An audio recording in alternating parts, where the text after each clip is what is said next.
Bem-vindos, Planeswalkers, a mais um episódio do Guia Planar. Eu sou o Matheus. Eu sou o Nelson. E eu sou o Felipe. E esse é o Guia Planar número 10, onde a gente vai falar sobre os perfis de jogadores. Mas, como de costume, a gente vai primeiro para um Crack a Pack e mais um italiano de novo. Dessa Isso aí vez aprendendo tudo italiano. Isso aí. Era o mais barato.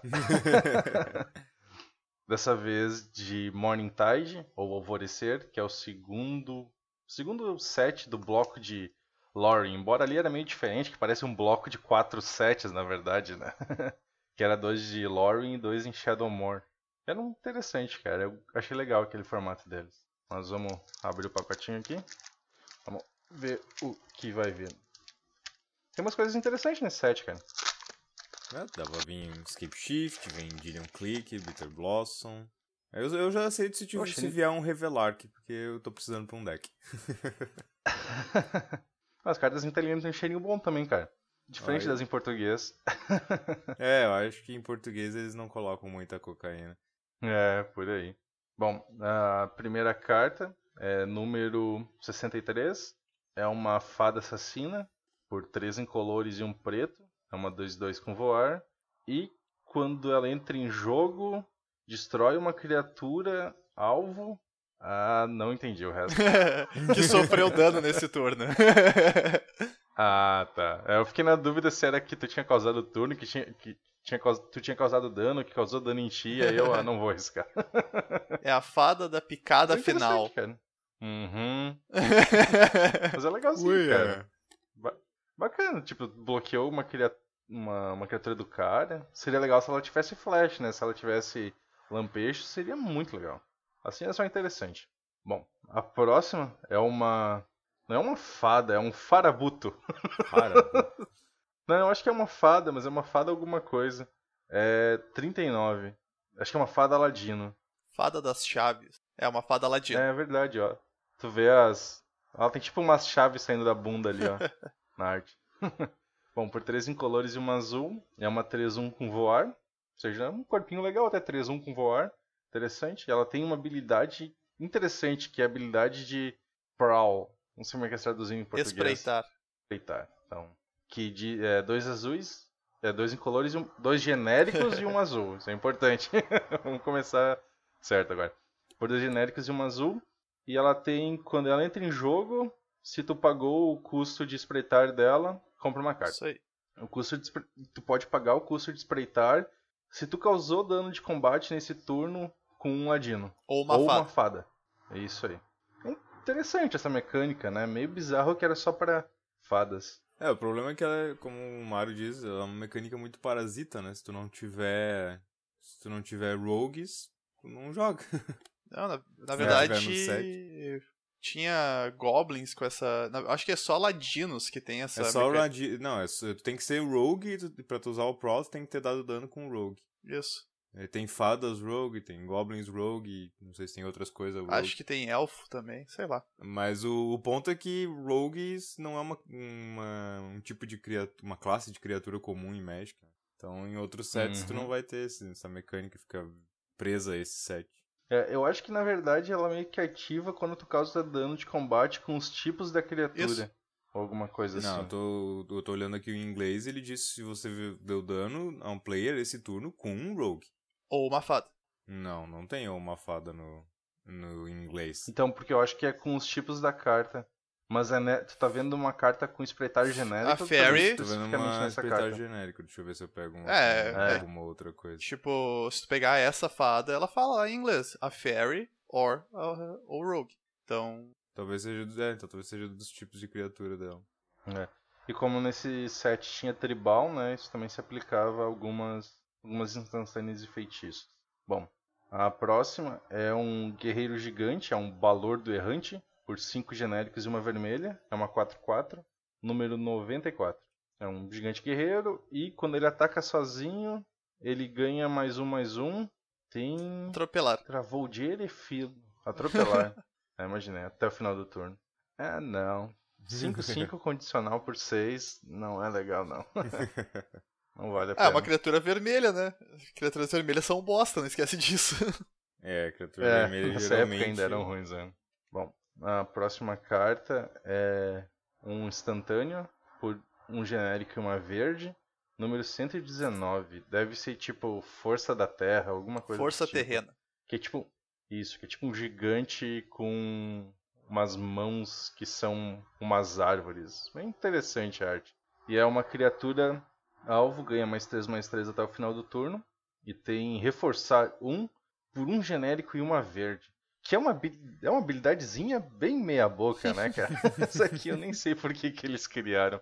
Mas reforçar 1 e tem um custo, né? Então tu paga o custo e descarta essa carta. E tu coloca um marcador +1/+1 numa criatura. Tipo, se fosse reforçar 3, tu colocaria 3 marcadores. Não sei, cara. Eu acho uma habilidade bem... Não gosto dela. Próxima é o Cavaleiro de alguma coisa. Cavaleiro de alguma coisa. 19. É um Cavaleiro Kifkin.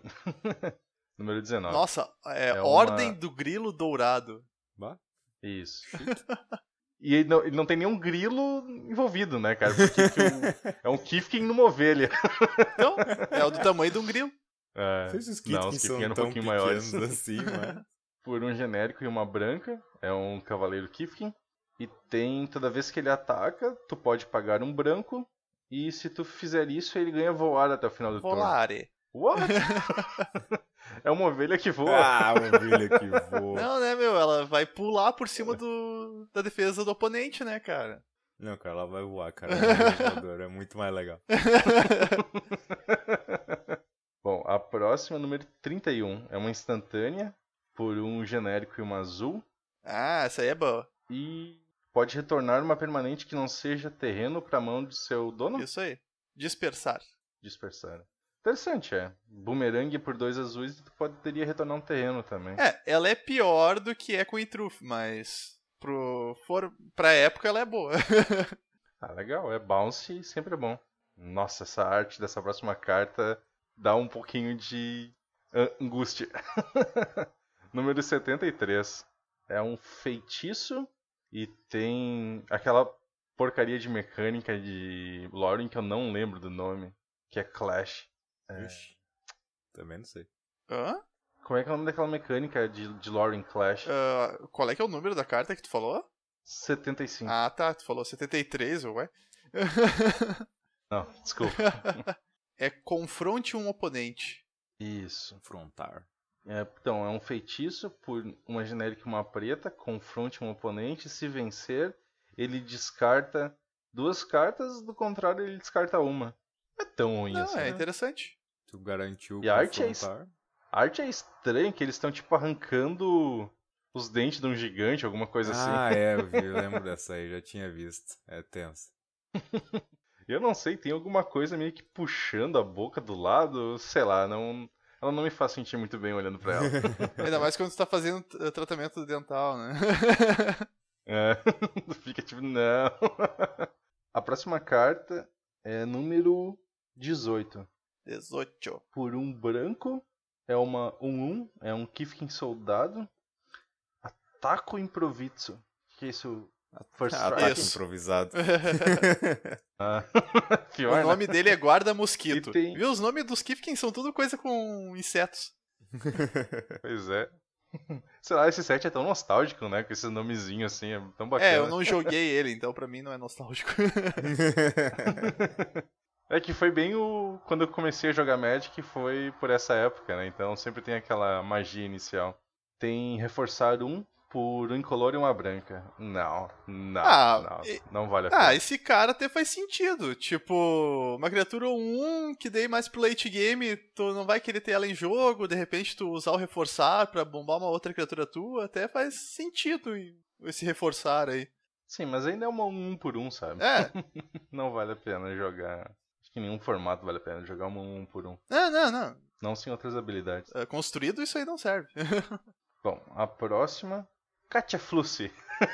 Catiúcia? Número 34. Deve ser um daqueles nomes Caça-água. viajados de caça-água. É, Katia Flussi. Faz sentido. Katia! Por 5 genéricos e uma azul. É uma criatura elemental. Ela é uma 0/0. Mas ela entra com 6 marcadores +1/+1. E essa criatura não pode atacar a menos que o jogador defensor não controle uma ilha. É porque ficou estranho, porque aqui tá não pode, a não ser que não controle. Então, tá. Dupla negativa, não entendi. Ele é um porque daí... Ele é um Leviatã dos antigos.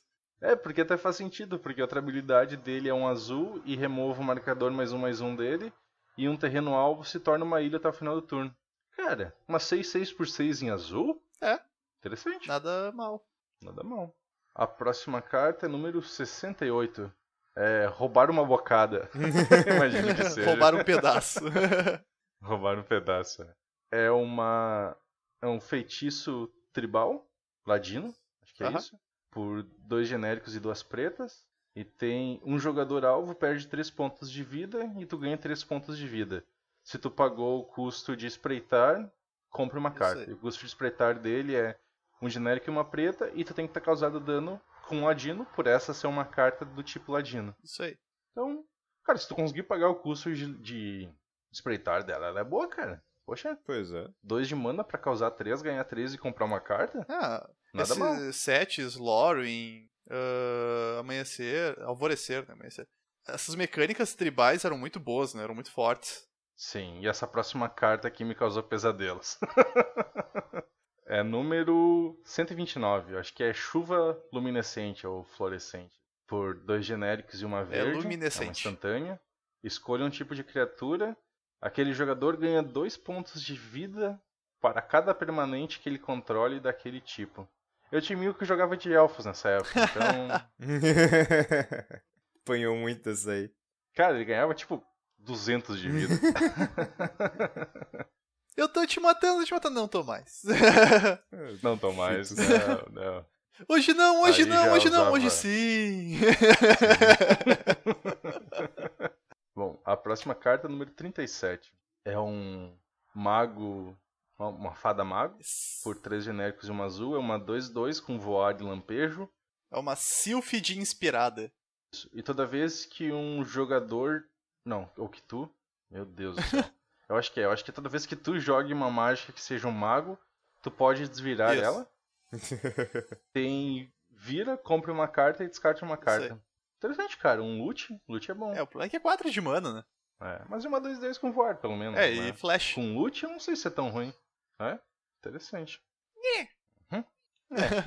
Tão ruim. Próxima carta, número 46. Não vou lembrar o nome. Mas é um feitiço. E tem compre uma carta. Aí, Clash. Eu nunca vou lembrar que essa porra tem um bloqueio mental. Confronte um oponente. É pesquisar as profundezas. Isso. É que eu fico sempre bata, eu nunca lembro de confronte. Confronte um oponente, se vencer, retorne essa carta pra mão de seu dono. Ou seja, tu pode ficar comprando várias cartas por 2 de mana, sendo um genérico azul. Teve uma época que uma carta que era só um cantrip, comprava uma carta, ela tinha buyback. Também não sei como é que é em português, mas tu paga um extra quando tu casta ela e ela, em vez de cemitério, vai pra tua mão. E eles quase tiveram que banir essa carta de tão roubado que foi na época. Comprar todo Acho que a gente não chegou a comentar o que é o confronte um oponente, né? Caso os ouvintes não saibam. É verdade. Funciona da seguinte forma. Os 2 jogadores revelam a carta do topo. Aquele que revelar a carta com o maior CMC ganha. E os 2 têm direito a um scry. Isso. A carta que tu revelou, tu escolhe, tu deixa em cima ou coloca embaixo, no caso. Isso. Bem interessante, cara. É uma mecânica legal, né? Como a gente tinha comentado, foi meio que o que a Blizzard se baseou para fazer uma das mecânicas novas que surgiu no Hearthstone. Embora lá tinha sido uma carta aleatória do teu deck. E geralmente é criatura só. Mas é uma mecânica interessante. Bom, próxima carta é um feitiço. É número 107. Por 2 genéricos e uma vermelha. Revele a primeira carta do topo do teu baralho. Fala sério, meu. O que é essa arte dessa carta? That's a penis! Qual é o nome da carta? Lajes galopantes. Lajes? Isso. Galo? Que porra é uma laje? É um pedaço de pedra, cara. Sim, pois é, mas... Só que é um falo gigante o bagulho, tá ligado? Ou um plug anal gigante, sei lá. É um T gigante, cara. Lajes galopantes, nossa. Mano. Cara, eu não vou conseguir ler isso aqui. Eu desisto antes de Velho tentar 7 começar. cards do topo do seu Grimório, então coloca-os no fundo do seu Grimório em qualquer ordem. Se um card com o nome Lajes Galopantes for revelado dessa forma, Lajes Galopantes causa 7 pontos de dano à criatura ou jogador alvo. Isso aí. Nossa, Coisa inusável fala em carta do predatória caralho. aí. Tipo, tu precisa ter, tipo... Tem que ter 4x cartas. e rezar ainda muito. É, o legal é que se tu mas- jogou 3, tu sabe que a última que tu comprar não serve pra nada, né? É. É, exatamente. É, a vantagem é que 7 de dano por 3 de mana, né? Foda-se. Não sei. Se fosse bom, Burn ainda usava. exatamente. Bom, então agora a gente vai pra nossa rara. Tá, tá, tá, tá. Tem algumas coisas interessantes desse teste. Revelar. Porque eu sei que o dinheiro não vai sair, então. Mas uma carta É que é tão eu triste. quero. Uma tristeza é quando tu vai ver tua carta rara e tu vê que é uma vermelha, sabe? Tu sabe que nunca pode ser Tem coisa boa. aquele gigante. E é legal, que destrói. Que bufa quando Mila Land. Não é, mas a arte dessa carta é muito maluca. É um Goblin. Muito bacana a arte dela. Nossa. Número 102. Tipo, parece um Goblin que é uma cruza com um sapo Ah, boi, sim. com os olhos o arregalados Igorger, e... não é? Sensation Gorger. Isso aí. Acho que é. Glutão de sensações. É muito bizarra cara. essa arte, velho. É muito louca. É. É tipo, a ideia dele é que ele quer ter todas as sensações possíveis. Então ele tem um sapo na boca, tem um gambá no nariz, os olhos dele estão arreganhados com pregos e ele tem 2 tubas gigantescas em cada ouvido. E tem alguma coisa na verdade. pele também, mas eu não consigo identificar o que é. Ele tem tipo uns gravetos cravados debaixo das unhas ali, ó. Olha na mão. Ah, é verdade. Ele tem que ter todas as sensações Nossa ao senhora. máximo. Coitado desse cara. Mas ele é um Goblin Xamã por uma genérica e 2 vermelhas. É uma 2/2. E se alguém puder ler, eu agradeço. Ele tem parentesco. No início da sua manutenção, você pode olhar o card do topo do seu Grimório. Se ele compartilhar um tipo de criatura com glutão de sensações, você poderá revelá-lo. Se fizer isso, cada jogador deverá descartar a própria mão e comprar 4 cards. Olha, interessante, hein? Ele é bom, não é ruim. E o flavor text dele é genial. Mais! Em italiano é ancora, ancora, ancora. Mas enfim. É cara, setzinhos legais, cara. Eu gostaria que eles voltassem pra Lorien. Eu acho muito bacana esse clima de contos de fadas que tem aqui. Ele é bem o contrário de Innistrad, né? Que Innistrad é pra ser a parte mais dark desses contos e aqui é só Não, é só a cara. parte mais... Os pântanos dessa coleção são floridos. Pois é, eles têm umas florzinhas rosa lá, muito estranho mesmo. Mas enfim, vamos então pro assunto principal. Só que antes, a gente tem uma notícia bombástica pra dar, que o Mario tá tentando acabar com o Magic. Ah, novidade. A gente até tinha discutido sobre isso no episódio passado, com aquela questão que tinha vazado da Oasis, né, e do Kozilek, que eles acabaram confirmando mesmo. Então, aquele asteroide que a gente tinha falado é de fato um novo símbolo para manas incolores, que é um C representado por um C. Tem algumas coisas importantes. Não é uma nova cor, da forma correta de ler é incolor. Todas as cartas antigas vão passar por uma errata, o que é meio chato, né? Não sei se é bem uma errata que tu fala, né? Mas eles vão alterar o texto dela lá no Oracle. Então, por exemplo, quando tu tinha o Sol Ring, né? Que ele dizia adicione 2 à sua reserva de mana. Agora ele vai dizer adicione incolor à sua reserva de mana. E ele foi criado para diferenciar os conceitos de mana incolor e genérica. Que é uma confusão, assim, que acontecia bastante, né? Mesmo a gente, às vezes, falava errado, né? Então a gente tem se policiado bastante até para usar os termos genéricos e incolores de forma correta. Mas o Nelson foi bem contra isso aí, né, Nelson? Tu achou que ia ser bem confuso essas coisas dessa forma, Eu achei não? bobagem, na verdade. Assim, a modificação em si eu achei desnecessária. Mas, tá, o Maru falou que eles tinham lá fatos em pesquisas estatísticas dizendo que tinha essa confusão. Mas eu acho que agora é mais confuso ainda de explicar, porque antigamente era simples de tu olhar, o símbolo era o mesmo. Então tu sabia, tá, esse cara gera esse símbolo e esse símbolo tá aqui na carta, eu posso pagar um com o outro. Agora tu vai ter que ter mais uma camada de explicação por cima pra dizer, tá, ó, esse símbolo aqui é como se fosse um símbolo de mana, mas não é um símbolo de mana, mas ele gera mana incolor, sabe? E daí se tu tiver que explicar isso ainda pra algum cara novato que tá começando no set do off agora, né, o próximo set que vai sair agora, aí tu ainda vai ter que explicar pra ele que aquele símbolo ali especial, quando aparece no custo da carta, ainda tem outra camada de complexidade. Eu acho Não que o sei. problema maior é a forma como ele foi feito. Tipo, tu colocar isso é uma coisa que revoluciona o Magic, não tem como dizer que não. É uma das maiores mudanças que teve desde a New World Order. Isso. E isso foi colocado num set secundário.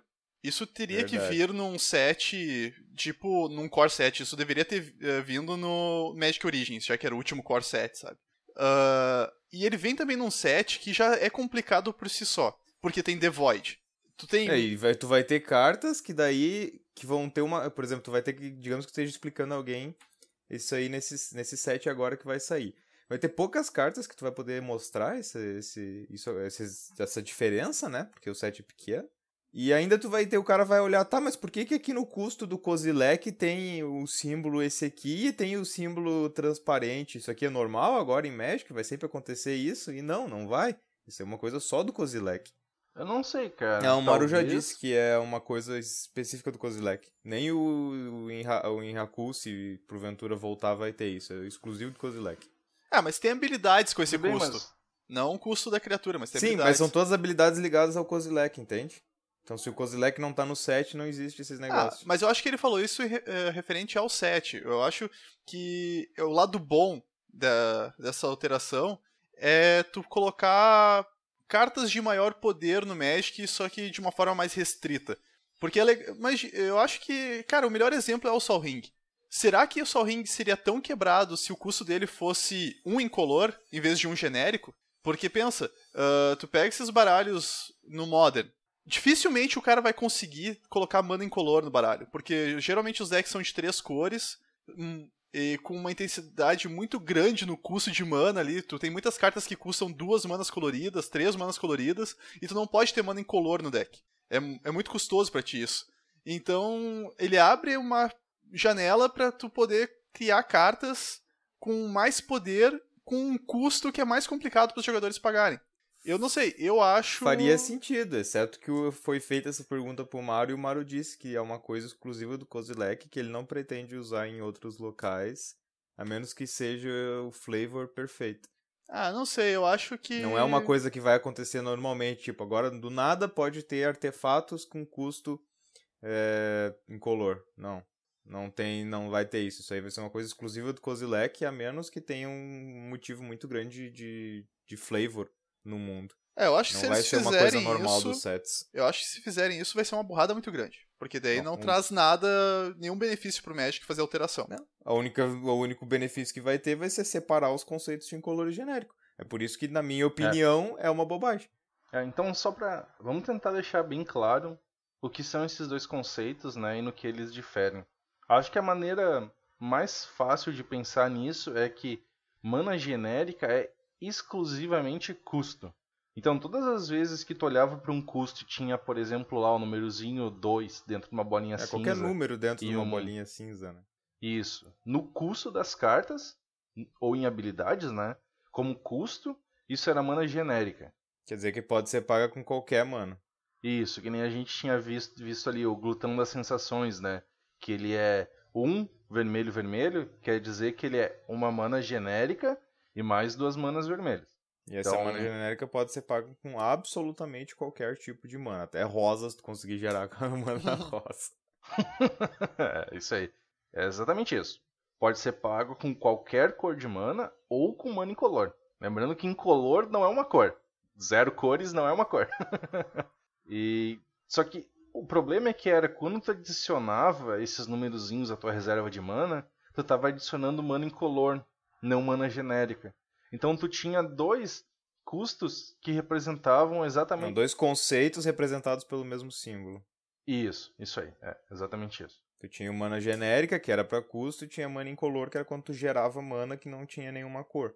Então, mas os dois compartilhavam o mesmo símbolo, númerozinho cercado por um círculo cinza. E segundo as pesquisas de mercado da Wizards, isso causava confusão à grande maioria dos jogadores.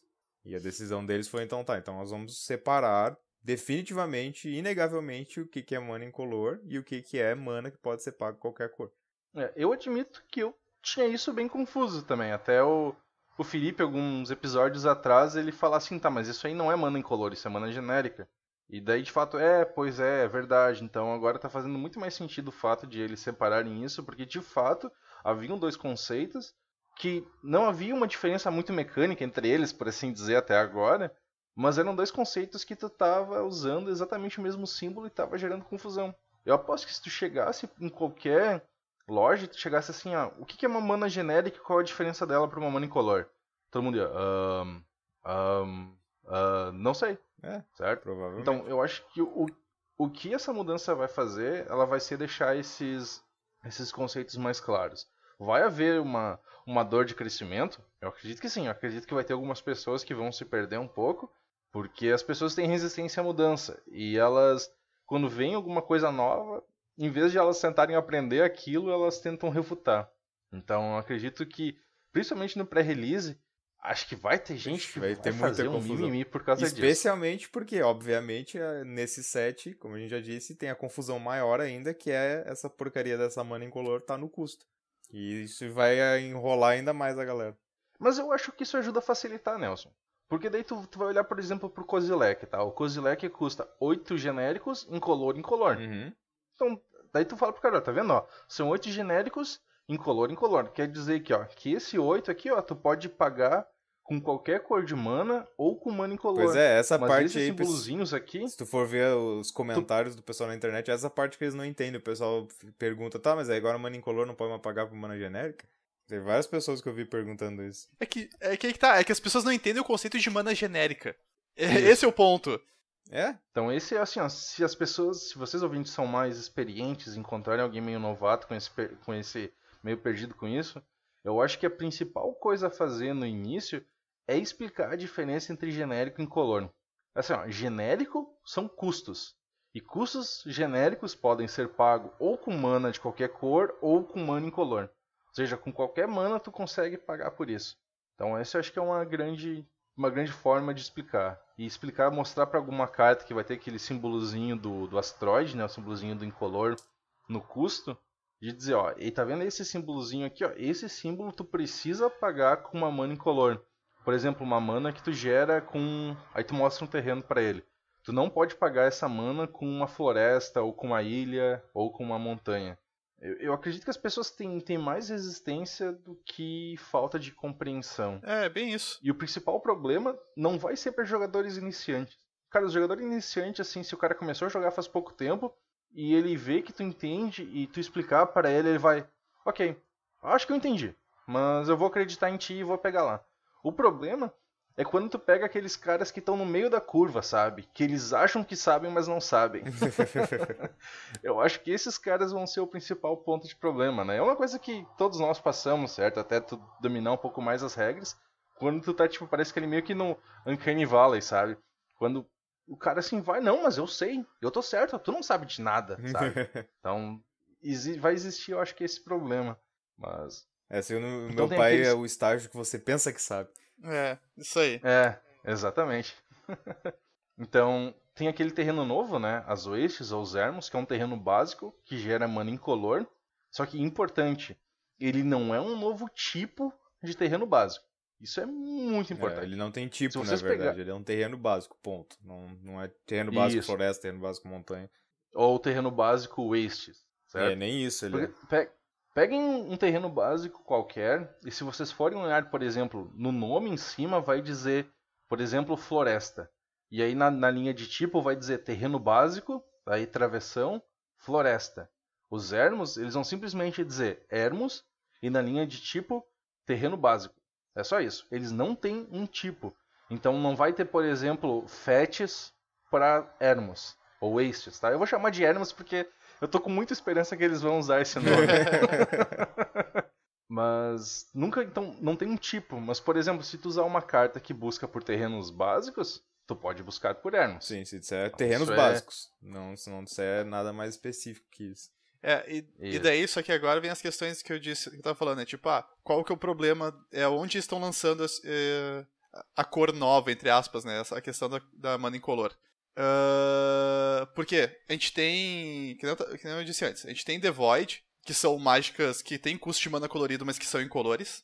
E daí tem cartas incolores que tem custo incolor.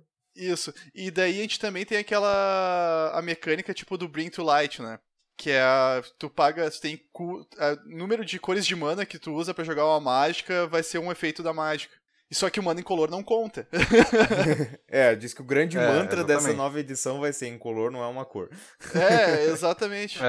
Então, tipo, tu tem mecânicas no set que essa coleção faz parte. Exato, que complicam. Não, e tem mais complicação ainda, se tu pensar. Tu tem lá as cartas, eles queriam criar mais cartas pros Eldrazi. Aí a característica do Eldrazi é que eles não têm cor. Só que daí isso quebrava muito a Color Pie e limitava muito o design. Daí que eles pensaram, vamos fazer cartas que tu tem que pagar com um custo de mana colorido, mas vamos dar um jeito delas serem incolores de alguma forma. Daí nós não quebramos a Color Pie e ainda assim nós conseguimos enfiar os Eldrazi sem perder as características dele. Aí inventaram o The Void, né? Sim. Como é que é em português mesmo? Sempre esqueço. Desprovido. Inventaram o desprovido. Especificamente dizendo que, embora você esteja pagando mana colorida, aquela carta é incolor. Aí você tem a porra do Kozilek, que não é The Void. Ele simplesmente é incolor. Porque ele é incolor por natureza. E daí você tem que pagar mana incolor pra ele, que é uma novidade que nunca existia antes, que talvez nunca vá voltar a existir. Cara, esse negócio... e outra coisa, voltando ao assunto que o Matheus estava falando dos ermos, dos wastes, esse que é o novo terreno. Esse terreno não vai vir como terreno, ele não vai estar nas land stations quando você for jogar os seus limitados ou as coisas novas. Ele vai vir como uma carta comum. Então você vai ter que draftar o terreno. Isso de fato vai ser um problema bem grande. Principalmente se tiver muitas cartas com esse símbolo no limitado, eu acho que isso vai ser bem chato. Mas eu acho que eles testaram bem. Eles se preocupam com o ambiente limitado, né? Não iam fazer uma besteira tão grande e simplesmente o cara chegar com o Kozilek na mão e não ter forma nenhuma como castar ele. Porque não pegou o waste suficiente. Só que tem um problema que isso gera, né? Porque o valor dos packs do set anterior já eram baseados nas Expeditions. Agora vai ser mais ainda, né? Porque os terrenos vão ocupar lugar de carta comum. Então o pack vai valer menos ainda. Não só eles vão ocupar lugar de carta comum, como eles vão vir 2 vezes mais do que uma carta comum. Isso. Porque são tipo 2 slots de comum são wastes, né? Uma pra arte do Kozilek e uma pra arte do Lamog. Então vai ser muita waste. Não é por valer alguma coisa, mas é só porque, por exemplo, tu vai estar lá draftando. Aí tu não vai ter poucas cartas que vão realmente exigir que tu tenha wastes no teu baralho, porque são só as cartas do Kozilek, até agora nós só vimos uma, o Kozilek mesmo. E daí tu vai ficar lá, ou tu vai ter um monte de wastes, tu vai ter que draftar, porque não tem nada pra fazer com aquela merda, ou vai acabar que talvez tu tenha o Kozilek e não tenha wastes, porque todo mundo já draftou. Mas talvez tenha outros terrenos que gerem mana incolor. Não acho que vale a pena a gente perder muito tempo exatamente nisso, até a gente ter os spoilers completos, aí depois a gente pode criticar os caras à vontade. A gente sempre pode criticar os caras à vontade. Pra isso que serve o podcast, pra isso que serve Magic. Serve a internet, né? A internet é só pra todo mundo jogando bosta pra fora da boca. Pela primeira vez, eu acho que a gente tem um spoiler dos spoilers, né? Verdade, cara. Nossa, cara. Cara, vazou muito bom, velho. Eu não faço ideia de como é que o cara conseguiu esses vazamentos. Mas o pessoal da Wizard ficou muito puto com esses vazamentos, né? Eles se irritaram pra caralho, porque o cara vazou aquilo que eles iam usar pra estampar o set na semana seguinte, basicamente, né? Mas é que pensa assim, tá? Bom, o que vazou? Vazou todas as Expedition e todas as míticas. Ou seja, tipo, vazou muita coisa. Vazou, tipo, o Cream of the Crop do set que vazou, né? Então, isso é um problema. Só que a parte mais chata é que, imagina assim, ó. A Wizard, normalmente, com spoiler, ela tenta ajudar um pouco a comunidade com isso. Ou seja, então, digamos, ela pega o pessoal que é mais ativo, que tem mais representatividade, e eles dão cartas pra aqueles caras spoilarem. Quem sabe um dia isso acontece com a gente, né? Daqui a uns 30 anos. Isso, por aí. Mas imagina, por exemplo, que a gente tivesse recebido uma carta de spoiler, a gente tivesse todo emocionado pra isso e teria saído esse vazamento e a gente teria perdido a nossa chance, sabe? É. Pô, é chato, cara. Isso é Então, chato. eu Imagina acho- como é que é pra Wizards, né? Que ela tem todo preparado o momento de revelar cada coisa pra fazer o hype, pra vender as cartinhas e tal, e daí o cara fode com tudo. O Kozilek é que o cara que eu vi que foi o pior, assim, porque o Kozilek aos Wastes, né? Que o cara vazou e na Sim. semana seguinte eles já estavam preparados tinham feito todo o hype pra mostrar isso de surpresa pra galera. Daí quando mostraram lá, todo mundo, sim, eu já vi isso. É, Uhul! isso era ruim. Eles ficaram muito putos com esse negócio, cara. Vai rolar cabeças lá dentro. Quando descobrirem que for. Então a gente vai falar bem de breve sobre elas, a gente vai entrar mais em detalhes quando a gente for fazer o nosso episódio de spoilers sobre Juramento das Sentinelas. Mas falando sobre as Expeditions, tem as 10 Filter Lands, o que foi bem surpreendente. A gente até tinha pensado que seriam elas, né? E conseguimos acertar que seriam as 10 Filter Lands. As Filter Lands, pra quem não sabem, elas têm vira, adicione um incolor à sua reserva de mana. Ou, por exemplo, aí paga uma mana híbrida, né? Tipo, vermelha e verde. E adicione vermelho, vermelho, verde, verde ou verde, vermelho. É uma mecânica muito interessante porque, por exemplo, ela facilita com que tu tenha 2 de mana da mesma cor no segundo turno. Ou em turnos subsequentes, né? Então, principalmente quando tu tem baralhos com custo de mana muito específico, com muitas manas coloridas do mesmo... Por exemplo, muitos custos que é vermelho, vermelho, vermelho, verde, verde.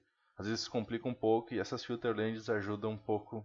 Além disso, o Wasteland, por que né? não? Temos Por que a não mais Wasteland, né? cara das Expeditions, né? Eu acho que sim. Acho que ela tá mais Na cara verdade, agora. o que eles fizeram Mas- tava faltando 5 nas nossas contas, né? Ou era alguma coisa assim. E a Isso. gente não sabia quais que vinham. É. Eles pegaram lands legais aleatórias, antigas, assim. Pra É, botar em Expedition. mas olha que interessante. Não vai ter as 5 das Tangolands. Aham. Elas acho que não vão vir em Juramento das Sentinelas. Pois Sim, porque é uma bosta. Olha que interessante isso. Pois é, realmente. Não parece estar tendo espaço pra elas. As outras 10, nenhuma delas são Tangolands ou Buddylands ou whatever. Mas tem tipo Ancient Tomb, também uma carta legal. Agora já com o novo símbolo de mana incolor, né? Que antigamente adicionava 2 incolores, agora adicione incolor a sua reserva de mana, né? O que é legal. E o Felipe até tinha comentado sobre essa carta, né, Felipe? No nosso episódio lá que Horizon Canopy. É. Que tá aí. Essa carta já tá uns $70 e eles podiam ter reimpresso ela pra nossa Não é felicidade, óbvio mas que não, não. né? Agora a reimpressão é só Expedition. Eu espero que eles não façam isso, cara. Senão parar de jogar Magic e jogar Hearthstone. Eu tô na mesma pilha. Bom, porque isso é triste. Vamos jogar cara. versus Eles têm que System. dar um Vamos tentar fazer reviver o versus System. Bom, eles também revelaram uma das mecânicas, que é a mecânica de Surge. O exemplo que eles deram, que é meio parecido com o Espreitar que a gente estava vendo ali até.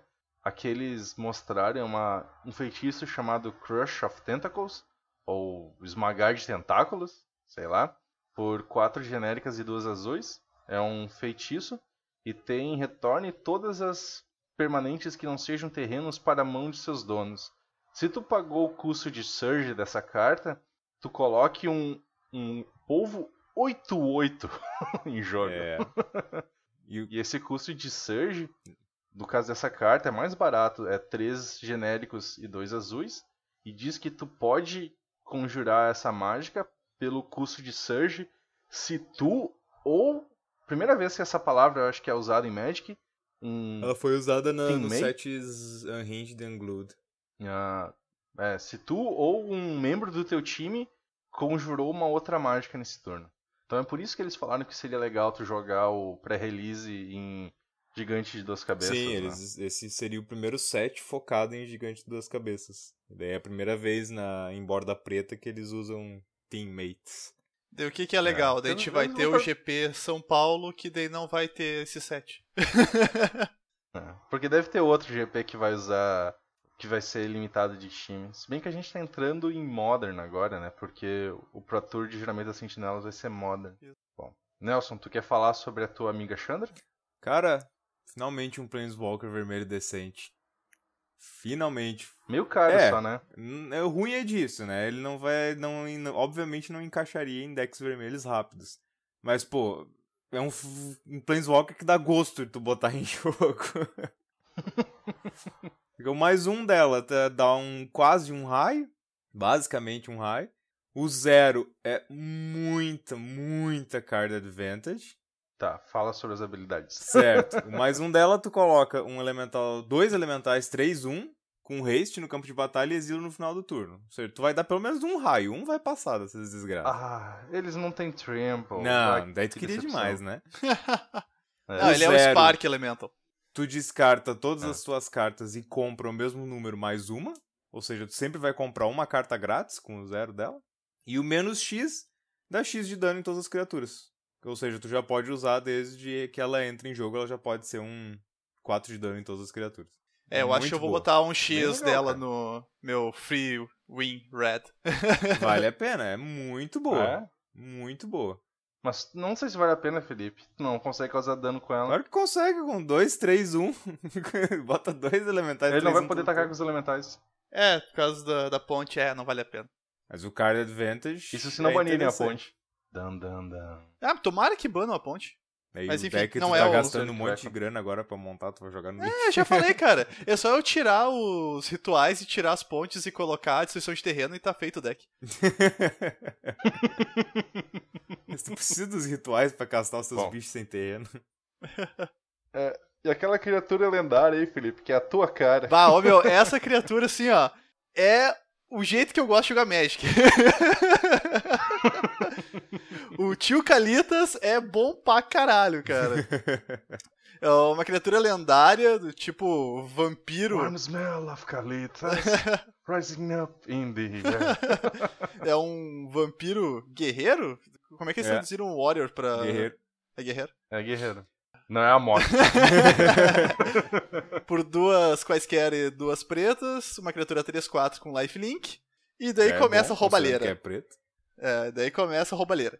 Se uma criatura que não seja um token, que um oponente controla, fosse morrer, exila ela e coloque um zumbi 2/2 preto em jogo sob seu controle. Daí pague duas quaisquer e uma preta, sacrifique um vampiro ou um zumbi, coloque 2 marcadores de +1/+1 no Kalitas. Tipo, cara, pra um baralho que Que bom, que né? quer matar a criatura. Nossa senhora, isso aqui, olha. Nossa. E vocês sabem qual é mais um vampiro foda de Batalha por Zendikar? Drana? É verdade. A Drana atacando, todos os teus zumbizinhos ganham +1/+1. Permanente. Esse Kalitas é show de bola. Eu acho que vai dar pra fazer um deckzinho de vampiro bacana. Vai, Sim. não. Deckzinho de... Eu acho que vai... Se não um agro branco e preto, com certeza sai. Se não for um deck de vampiro, um agro branco e preto, com certeza sai. Que tem umas cartinhas que tem efeitos quando ganha vida e tal. Com Que, a Drana cara, e com esse carinha. Junta isso aí com os vampiros de Zendikar antigo. Com esse cara em jogo, tu usa um Gatekeeper of Malakir, tu tem uma criatura 2/2, mata uma criatura do adversário e ganha mais uma criatura 2/2. É. Tudo isso por 3 de mana. O deck de vampiro em Zendikar era bem forte. Tu tinha muitas coisas boas. Tu tinha o Lorde Vampiro carismático, se eu não me engano. Que tu podia... Ele dava +1/+2, ou era +2/+1 pra todos os vampiros. Tu vira 5 vampiros, tu controla, ganha o controle da criatura do oponente. Daí bota mais os vampiros de Innistrad, tipo, tem aquela... Esqueci o nome da vampira que joga no Jund. Aquela que dá 1 de dano... Eu tô ligado. E daí Também sei transforma qual a criatura mas eu num não lembro vampiro. o Falcon nome Wrath dela. Aristocrat. Falcon Wrath Aristocrat, Não é. Ela Não. é lendária. É Olivia Voldari. Isso aí. Olivia. Daí, dá pra fazer um deckzinho de vampiro show de bola. Sim, com certeza. Dá sim. Bom, mas então vamos pro assunto principal, que é os perfis de jogadores. Que a gente já tinha comentado alguns episódios atrás, né? Que nós iríamos falar sobre isso. Acho que desde o primeiro episódio, na verdade. É um assunto gente- recorrente que se ouve muito falar dele. Então é legal tu acabar explicando um pouco o que são esses perfis e o porquê eles foram criados pelo time de pesquisa e desenvolvimento da Wizards, né? Porque eles criaram esses perfis de jogadores e no que isso ajuda E eles. explica também a grande questão da maioria dos jogadores quando abre um pacotinho de cartas, é porque que tem essa carta tão bosta que ninguém nunca vai jogar. Como diz o Mario, provavelmente ela não foi feita pra ti. É só uma coisa, pra contextualizar os ouvintes, porque a gente acabou falando uma coisa meio que interna, e daí pode ficar meio estranho pra eles. O Free Win Red é um deck que foi criado por um blogger do MTG Goldfish, que agora eu não lembro o nome do maldito. É o Saffron Olive, Esse, não? esse aí mesmo. Esse mesmo. E daí, pra quem tiver interesse de ver sobre o que a gente tava falando, entre no MTG Goldfish e procure por Free Win Red. Se você é um monstro, você vai gostar daquele baralho. Se você não gosta de jogar Magic, você vai jogar daqui. Isso falando um cara que joga de Manaless Dread. É isso aí. Não, é que não é tu não gostar de jogar Magic, é tu não gostar que teus oponentes joguem. É tipo isso. É diferente. Mas agora podemos voltar aos tipos de jogadores. E tem uma palavra bonita, né, pra esses perfis que eles criaram. Psicográficos. Olha que palavra bonita. O Maru tem um background em sociologia ou psicologia, um bagulho assim. Não, é comunicação, mas com as faculdades lá nos Estados Unidos são meio esquisitas, tu acaba pagando matérias de outras faculdades e tal, tu pode fazer subcategorias na tua graduação, coisas do tipo. Bom, ele tem um background nesse negócio aí das psicologia, sociologia, e ele decidiu que tava muito difícil deles conseguirem criar cartas variadas que agradassem a várias pessoas, porque eles não sabiam muito bem o foco disso, né? Tá, eu quero criar uma carta que agrade o jogador X. Quem é esse jogador X? Como é que eu vou fazer uma carta pra ele se eu não sei quem ele é? Então ele determinou esses perfis psicográficos que era pra determinar, essa carta aqui, ela vai interessar a um grupo de jogadores. Essa carta não vai interessar a outro grupo de jogadores, ele tem um perfil diferente, ele gosta de coisas diferentes. Então ele começou a desenvolver há muito tempo atrás esses perfis pra dizer, por que cada pessoa gosta do jogo? Nós temos que descobrir isso para poder criar cartas específicas para essas pessoas. E, claro, ele começou a dividir os jogadores primeiro em 2 categorias, depois foi adicionando mais e tal. E essas categorias não são uma caixinha fechada que tu enfia as pessoas, né? Cada pessoa pode variar, pode ter pedaços de um, pedaços de outro. Tu geralmente consegue dizer, ele é basicamente dessa categoria, mas ele pode ter características de várias. O mais comum, na verdade, é tu ter um pouco de cada um, mas tu ter uma das características mais presentes, né? Como qualquer traço de personalidade, né? Exato, né? Nada é uma caixinha perfeita que tu se encaixa nela. Mas a ideia é justamente essa, tu ter um guia pra dizer, olha, tem esse tipo de jogador aqui que ele geralmente gosta desse tipo de coisa. Então, esse é o motivo porque ele gosta do jogo e vamos focar nesse motivo. Então, pulando já pros 3 tipos de... Os 3 tipos principais de jogadores criados pelo Maru. Nós, não sei se casualidade ou coincidência, nós temos cada um de um tipo no nosso grupo. Mas é uma boa casualidade. Então, vamos começar pelo primeiro. Matheus, já que tu é este primeiro, quer começar por ele? É o time, que no caso usado para jogadores masculinos, né? O TM para jogadoras femininas. Eles até foi o primeiro perfil que eles nomearam, de todos eles. E o principal motivo que um time joga é porque ele gosta de se divertir jogando, né? E ele gosta, assim, por exemplo, de coisas grandes, coisas estrondosas, épicas, divertidas. Gera... O que foi, Felipe? Não, nada, deixa quieto. Olha a maldade, cara. Tu gosta das... Como é que é? Das lajes rolantes lá. Eu esqueci o nome. Pior que aquela carta... O pior que é uma carta bem time, tá ligado? Eu vou dar 7 3 de dano. dano. É meio aleatório pra causar 7. E a arte combina bem com a tua descrição. Eu gosto de lajes grandes. Mas enfim.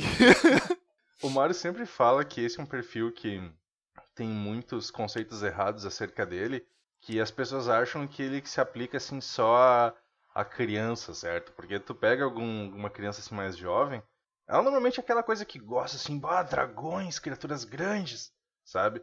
Só que na verdade não é necessariamente só isso, é uma coisa mais é mais abrangente e não quer dizer que não é por isso que o time não gosta de ganhar também.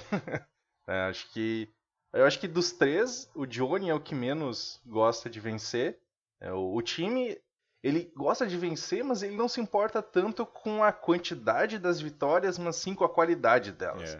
Ele não quer ganhar, tipo, batendo com uma criatura 2/2. Não, ele quer ganhar atacando com uma 20/20, atropelar, flying double strike, sabe? Quanto maior, melhor. Isso, exatamente. E o que eles fizeram na Wizards, eles acabaram pegando esses perfis e dividindo eles em 4 grupos. Subgrupos. Isso. O primeiro deles é o Power Gaming, que é o time padrão.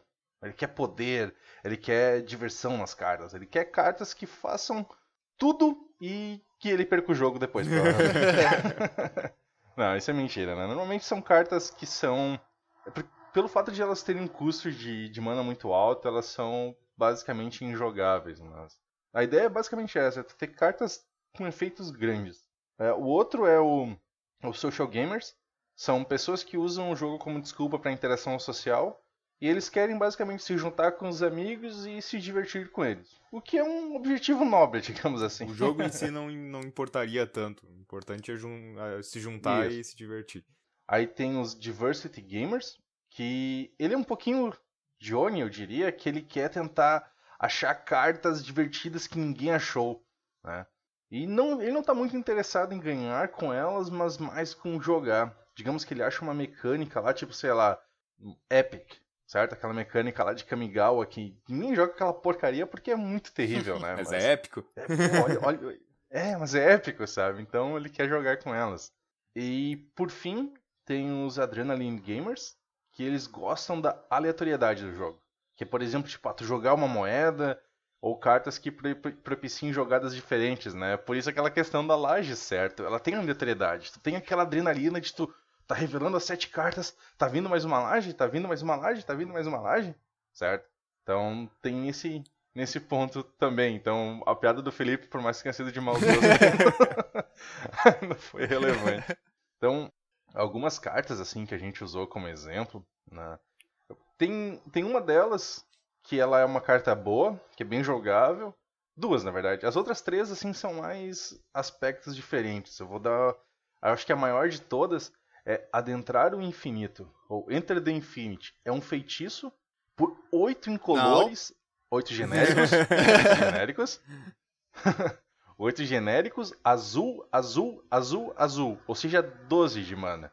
Mas o que tu faz se tu pagar esses 12 de mana? Tu compra cartas igual o número de cards no teu Grimório, e aí tu coloca uma carta dessa mão no topo, e tu não tem limite de mão até o teu próximo turno. Ou seja, tipo, tu compra todo o teu baralho praticamente, só deixa uma carta lá pra te poder jogar mais um turno. O que tu faz com isso aí, meu filho? Te vira. Não sei. Então, outra carta, que essa é uma carta jogada em Legacy, é Omniscience, mas é uma carta time, 7 genéricos e 3 azuis, ou seja, 10 de mana, por um encantamento, e diz que você pode conjurar cards que não sejam terrenos da sua mão sem pagar os custos de mana dele. Tipo, poxa, 10 de mana, mas cara, não importa, eu vou pagar 10 de mana, eu vou poder baixar um negócio aqui que custa 20, cara. Baixar minha 20 por 20. Entendeu? Sabe? Essa é a ideia do time. Outro exemplo, o World Fire, que essa também o Nelson gosta dessa carta. Eu gosto pelo caos. É um aspecto que não está em nenhum... Acho que não está em nenhum dos 3 perfis psicográficos, é um aspecto mais único meu. Eu gosto do caos. Gosto de ver o jogo destruído, aniquilado, todo mundo chorando no canto e nenhum vencedor. World Fire, olha só, 6 genéricos e 3 vermelhos, desculpa. Por um feitiço e tem exile todas as permanentes, exile todas as cartas de todas as mãos de todos os cemitérios, e os pontos de vida de todos os jogadores se tornam 1. O caos total. Ela é extremamente fácil de quebrar, né? Não é, Rift não. Bolt. Qualquer aquelas coisas com Champion, né, que tu podia fazer, com Tragtusk, sabe? Essas 3 cartas, elas não são cartas ruins. Só que elas são cartas ineficientes, porque tem outras maneiras mais fáceis de fazer isso. Outras maneiras mais fáceis de vencer o oponente. Outra carta, assim, que eu acho que é bastante para os Adrenaline Gamers, que é Unexpected Results, que é um feitiço por 2 genéricos, um verde e uma azul, e tem embaralhe o seu Grimório e revele a carta do topo dele. Se for uma carta que não seja terreno, tu pode conjurar ela sem pagar o custo de mana. Se for um terreno, coloque ela no campo de batalha e devolva esse Unexpected Results para tua mão. Ou seja, é aquela coisa dos Adrenaline Gamers, certo? Que tu tá ali embaralhando o baralho, e agora? O que que vem? Mais um Unexpected Results. E acho que outra carta que a gente pode colocar nessa categoria, assim, também, que daí é pra dizer que nem todas as cartas são ruins, é Primeval Titan, certo? Pô, é uma 6/6 com atropelar por 6 que tu busca por mais terrenos, que tu pode usar pra conjurar mágicas com custo maior ainda, sabe? Então, eu acho assim, uma coisa que tem que ser claro com os times, assim, eles gostam de efeitos grandes, efeitos poderosos, mas não necessariamente que eles gostam de cartas ruins.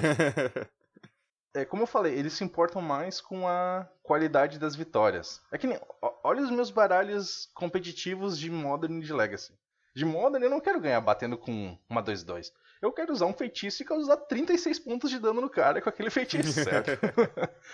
Ou em Legacy, eu vou atacar o cara com, sei lá, um Delverzinho? Não, eu vou atacar o cara com uma 20/20 Flying Indestructible, porra. Muito mais emocionante. Sabe? Entendeu? Não é... Você tá muito mais pela jornada, sabe? Não é que eu não goste de vencer, certo? É só porque eu prefiro fazer alguma coisa assim mais maluca mesmo e não ficar tipo lá, 2 de dano, 2 de dano, 2 de dano, 2 de dano. Ah, venci. Não pode ser. Assim é sem graça. Eu não vejo problema nisso, mas tudo bem. I don't understand. I don't understand. O segundo perfil, que foi o segundo não a ser criado, mas o segundo a receber um nome oficial, que é o Johnny ou Jenny. E ele é um perfil que, embora ele goste de ganhar, ele não é exatamente só ganhar. Ele tem que ganhar com estilo. Tem que ganhar do jeito dele, tem que ganhar humilhando o adversário, mostrando que ele é mais inteligente. Os Johnnies têm um ego bem grande. Na verdade, qual é a ideia do Johnny? Johnny, jogar Magic pra ele é uma forma de se expressar. É uma forma de explorar coisas novas. O grande tesão do Johnny é criar decks, é o deck building.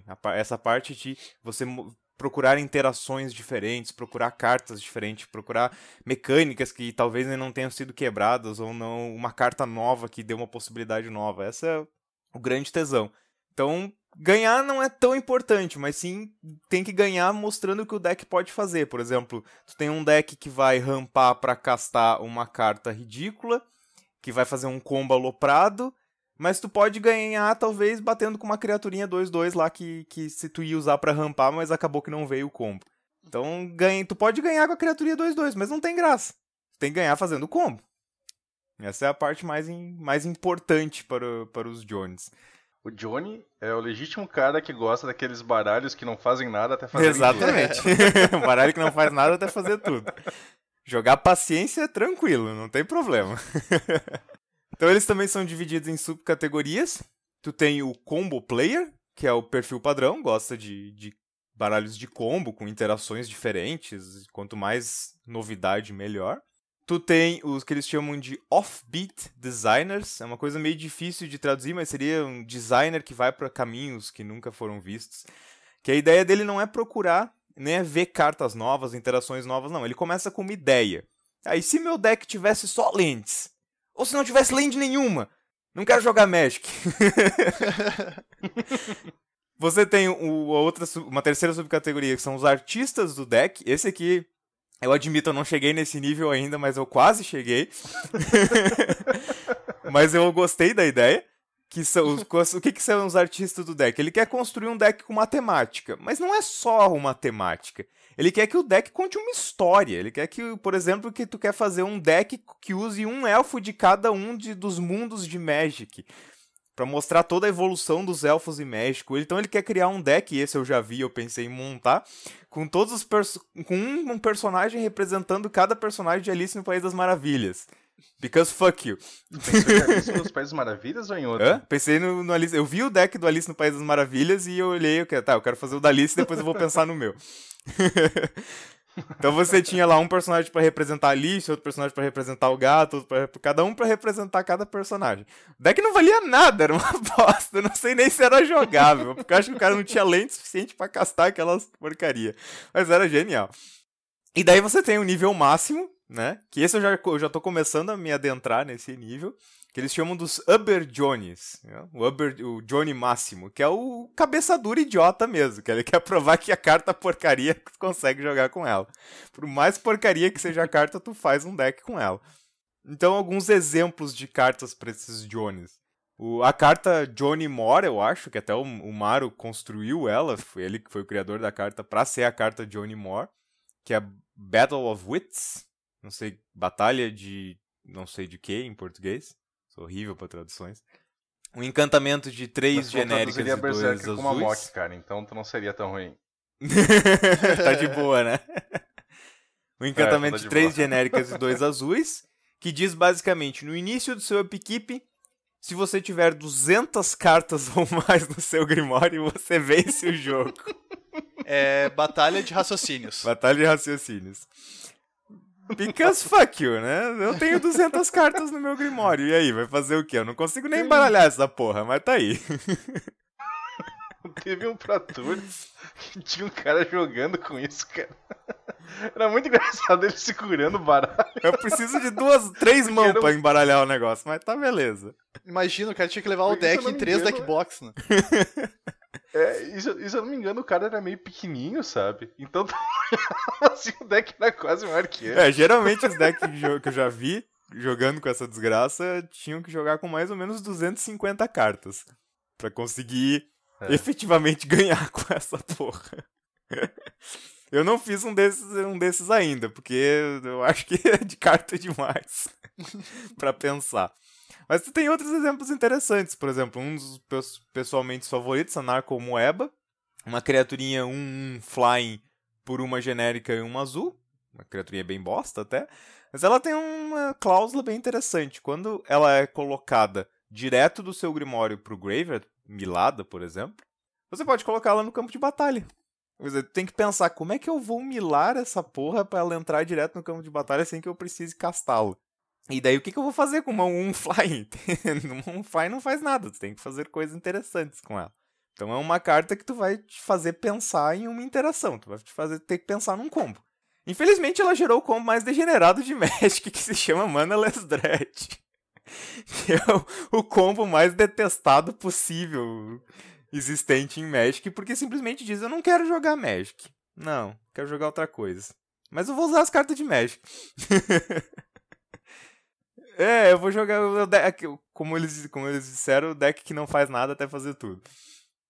Outra carta que eu acho muito interessante, que é uma carta que eu tive a ideia e eu criei o deck, então ela tem um quesito pessoal aí. Feed the Pack, alimentar a matilha, talvez, seja alguma coisa assim. Provável. Provável. O bando. Um encantamento verde de 5 incolores e 5 genéricas e um verde. Que ele diz, no início da sua etapa final... erramos todos. É alimentar a alcateia. Alcateia. Matilha também é de lobos, né? Matilha acho que é de cães. Não, matilha de cachorro. Tá. É de cães.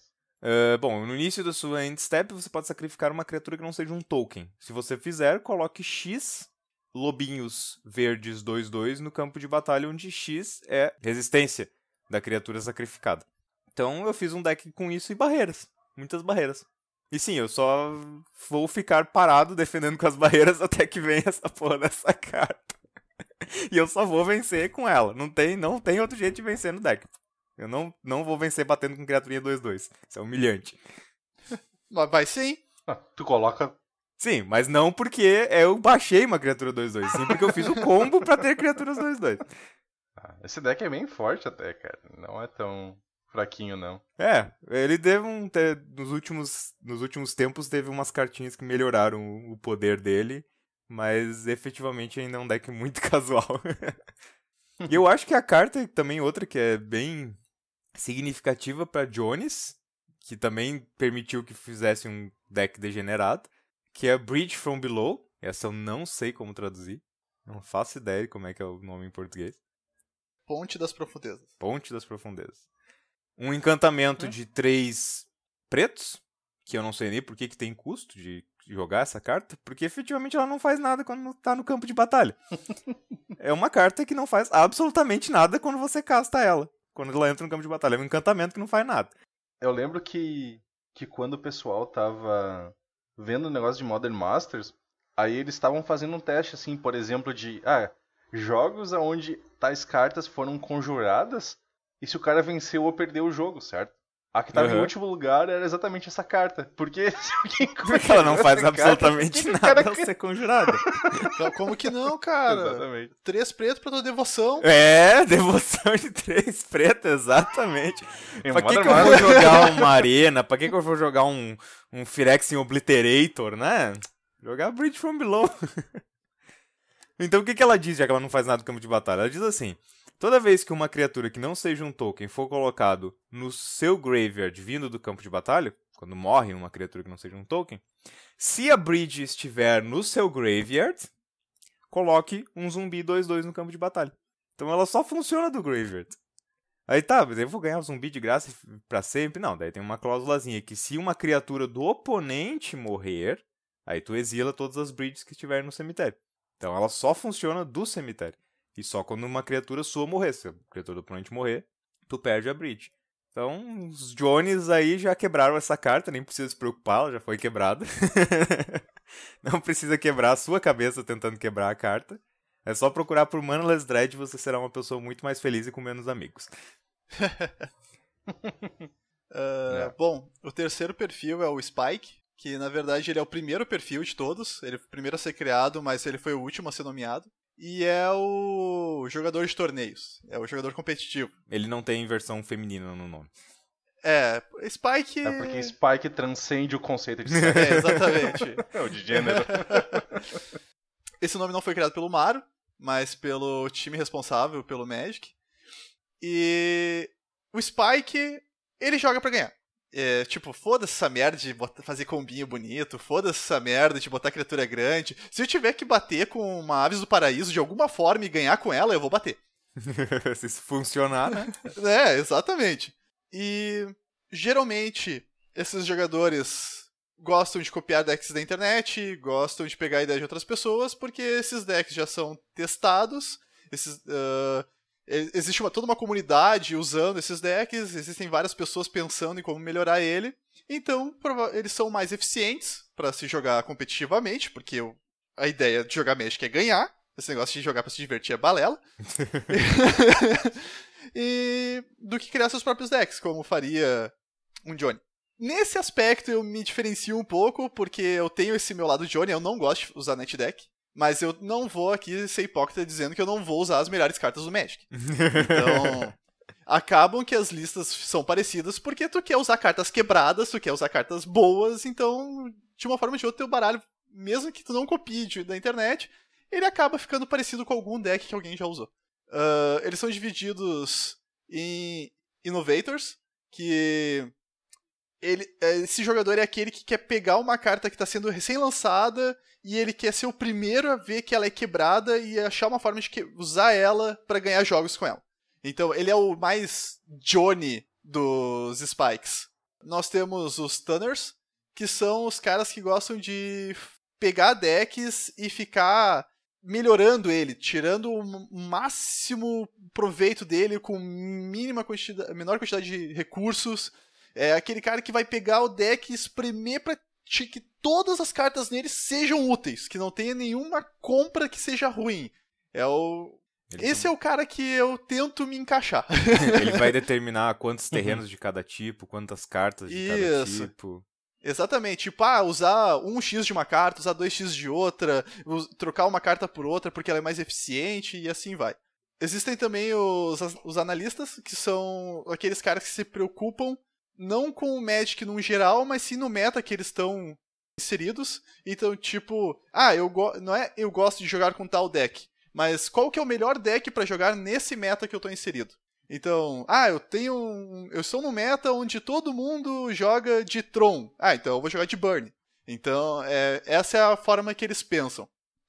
E tem o Nuts and Bolts, que são os caras que acreditam que o deck não é o mais importante. E ele é importante, é óbvio que ele vai querer o deck otimizado, um deck funcional, um deck competitivo, mas ele acha que a forma que ele joga, o quão bom ele é que define a partida. Então ele vai tentar se aperfeiçoar cada vez mais para cometer a menor quantidade de erros e fazer sempre as melhores jogadas para tentar fazer aquele jogo impecável, o clean sheet, né? Então, eu também tento me encaixar um pouco nisso, mas a minha capacidade mental não me deixa. Porque, infelizmente, tem uma coisa no Magic que eu não consigo fazer, que eu fico... Eu acho... Eu admiro quem consegue, que é aquela questão do tipo... ele deve ter na mão tal e tal carta, ou então o cara vai lá e usa uma carta que revela a mão e anota as cartas pra ficar pensando suas jogadas em relação às cartas que o cara tem na mão. Eu começo a fazer isso, 2 turnos depois eu já não lembro de mais nada que o cara tem na mão e... É por isso que as pessoas anotam, Felipe. Eu mesmo anotando, eu esqueço de olhar a anotação, então tipo... Mas isso é uma coisa assim que mesmo muitos nuts and bolts eles falam, que se tu te preocupar mais com o teu jogo e menos com o do oponente, tu tem mais chance de se dar bem. Sim. Né? Às vezes o pessoal gasta muita energia mental tentando prever o que o oponente tem, quando na verdade tu não tem escolha. Sim. Tu tem que jogar aquela carta, tu só tem ela. Pronto, foda-se. Isso, exatamente. Eu, por exemplo, assim... se eu não jogar essa carta, eu perco. Se eu jogar essa carta e ele ter uma contramágica, eu perco também. Sim. Então pra que tu vai perder tempo pensando se o cara vai ter uma contramágica? Joga a carta e vê o que dá. Isso. Mas aí que tá. Exatamente. Olha só. Daí, no último torneio que eu joguei, eu tava numa situação que o cara tava baixando um Exarca, e daí na volta ele ia combar.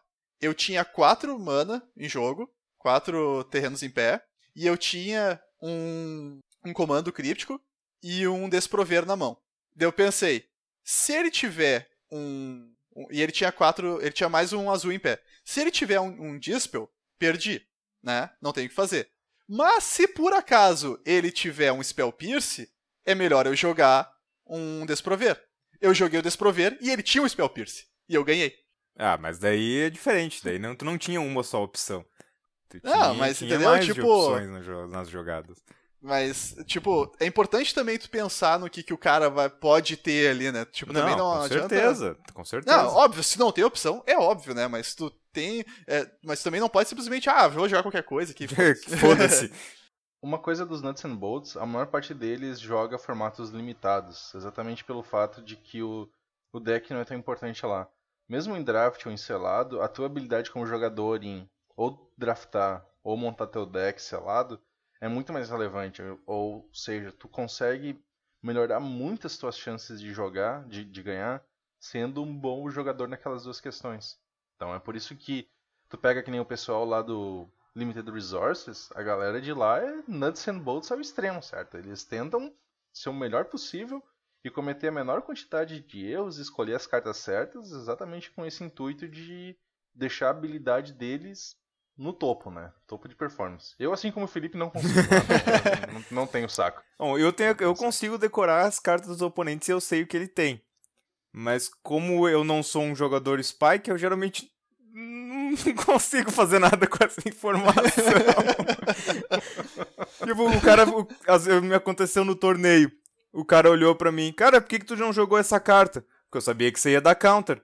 Eu, sim, tu sabia que... E aí? Aí eu perdi, olha. Eu sabia que você ia ter counter, não tinha o que fazer.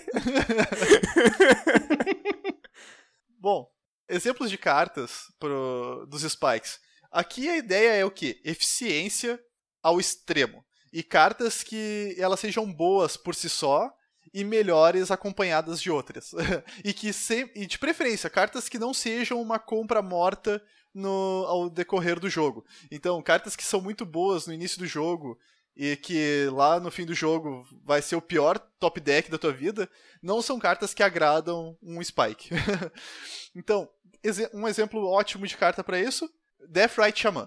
Ele é bom em qualquer momento do jogo. Ele é uma carta de 1 de mana que faz tudo, ele é mana dork, ele causa dano e ele ganha vida.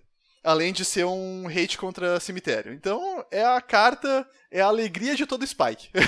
Por isso foi banido de quase todos os formatos.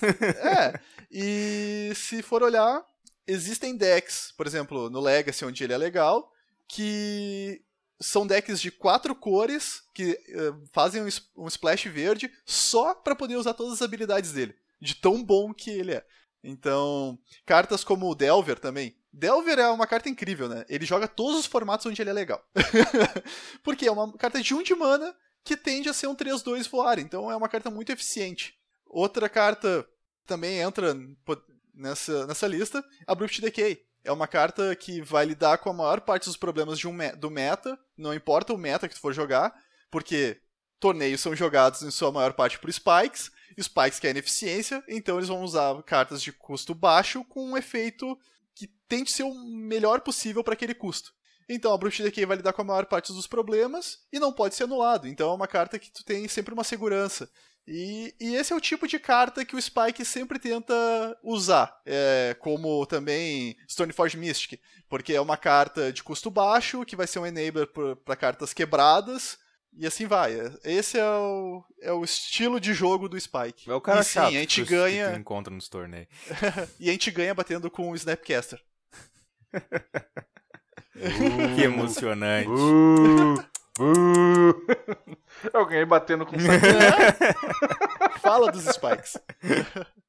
Matheus vai largar o deck Eu de gosto de Escape vencer Shift também, dele, né? agora vai fazer um deck só de Sakura. Eu vou tirar o Sakura e vou colocar o feitiço aquele lá, o Farseek, só pra não pôr Não vou atacar com esse puto. Não. Me recuso.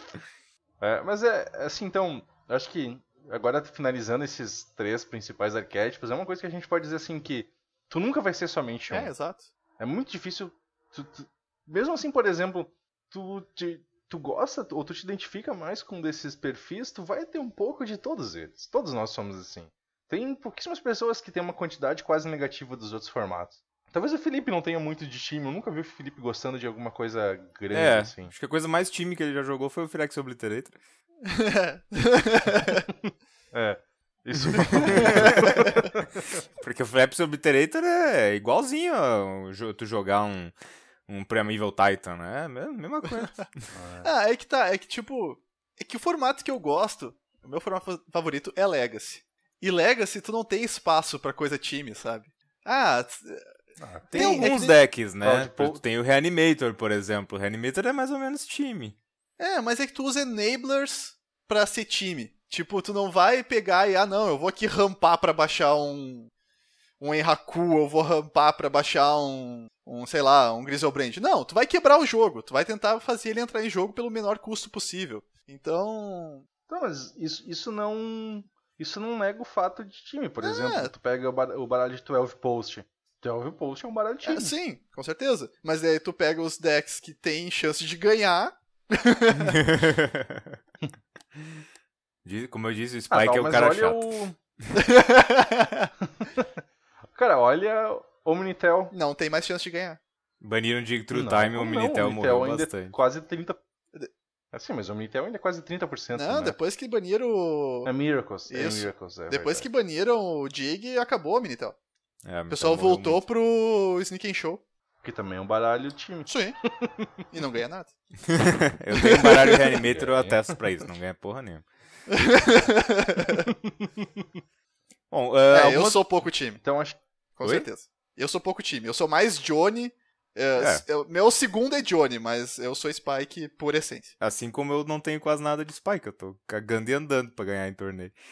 Eu não tenho muito de time. Eu acho que a minha parte de mexer com os decks é mais na questão do... Desculpa, de Johnny. Porque a minha questão de mexer com os decks é mais tipo tuner do Spike, certo? É sempre pegar um deck e tentar dar uma mexidinha nele e levar ele um pouco mais pro time, que nunca dá certo. Então. Daí no fim das contas, até nas nossas personalidades secundárias a gente é diferente. É que é interessante, a gente tem um exemplo de cada um perfeitamente. Bom, algumas pessoas talvez já tenham ouvido falar de outros perfis psicográficos. Realmente existem outros 2, mas segundo o Maru, lá, o especialista nesse negócio, eles não são perfis psicográficos.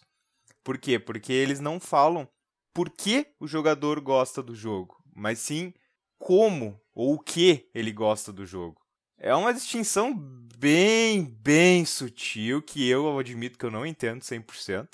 Precisaria de algum marqueteiro, alguma coisa pra entender 100%. Mas a melhor forma de pensar nisso é tipo alinhamento em D&D. Entendeu? Tu tem 2 eixos.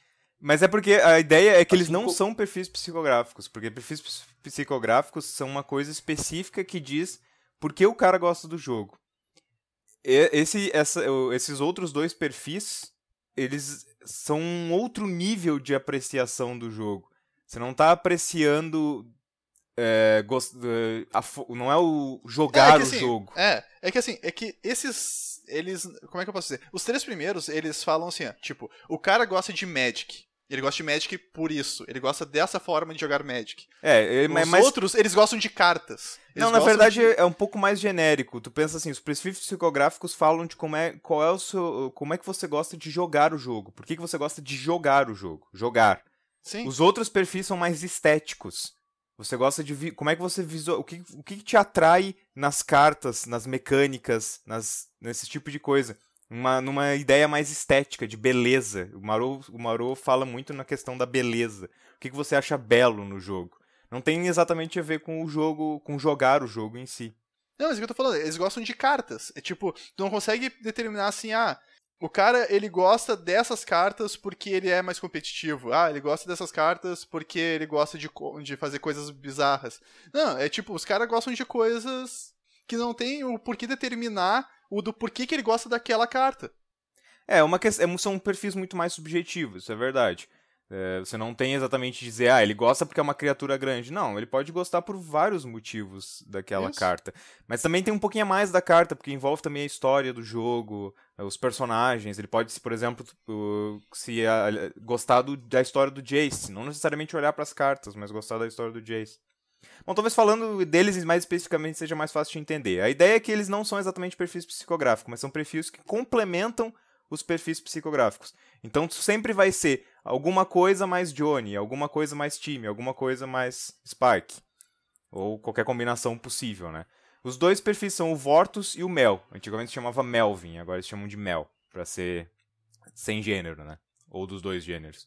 Uhum.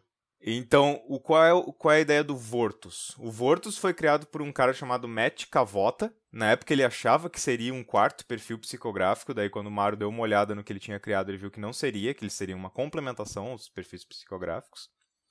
E ele é basicamente aquele cara que nunca coloca mais de uma carta lendária no deck, porque não seria certo. Só pode ter um, ele é lendário. Só tem um. Ele é o cara que gosta do flavor das cartas, do sabor das cartas. Quando ele olha uma carta, ele presta atenção no fator estético da carta, na beleza da história. Então ele vai olhar o flavor, ele vai olhar como aquela carta se encaixa na história. Por exemplo, teve aquela carta, quem jogou Teros, tu tinha Deicídio. É um momento na história em que a Elspeth mata o Xenagus. Xenagus. É com X, é Xenagus. Não, é Xenagus. Então, cara. aquele é um momento a história, é o momento que a história tá fazendo sentido na carta. A carta em si não interessa o que ela faz. Então, entendeu? Não é importante o jogo da carta, não é importante jogar a carta. O interessante é que, é um momento legal da história. Então ele vai prestar atenção também nos nomes das cartas. Será que o nome da carta complementa a descrição da carta, complementa a arte da carta? Esse tipo de coisa é uma coisa muito subjetiva. É uma questão de beleza subjetiva, realmente. Então ele dizia que era o ato intuitivo de apreciar alguma coisa. E uma carta que exemplifica muito essa questão do Vortus, de gostar do flavor, é a Forma de Dragão. Um encantamento de 4 genéricas e 3 vermelhas, que basicamente diz, você, player, se transforma num dragão, criatura. O que ela diz? No início do seu epiquipe, ele dá 5 de dano a uma criatura ou jogador alvo. É o Flame Breath, o fogo do dragão, que todo turno vai dar dano, como se você já estivesse atacando com a sua criatura, ou usando uma habilidade que dá dano dela. No final de cada turno, a sua vida se torna 5. É a mesma coisa que criaturas, o dano vai embora no final do turno.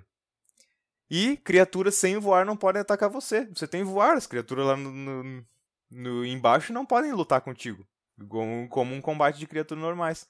Então é uma carta que ela é provavelmente uma carta time, ela tem um efeito empolgante.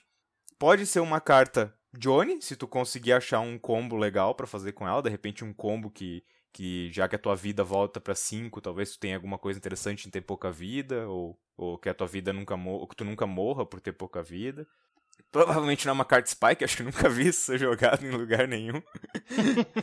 Mas tu vê, ela pode ser uma carta que agrade a vários perfis psicográficos, mas não é pra isso que o Vortos está olhando. O Vortos está olhando porque a carta faz uma coisa diferente, faz uma coisa legal, cheia de flavor. Você vira um dragão.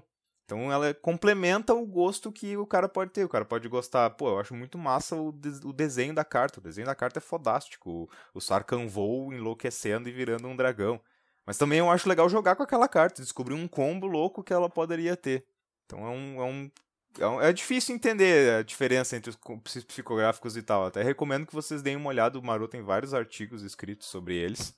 Deem uma olhada. A gente pode colocar. A gente coloca o link nas descrições dos principais artigos que ele escreveu sobre esse tópico.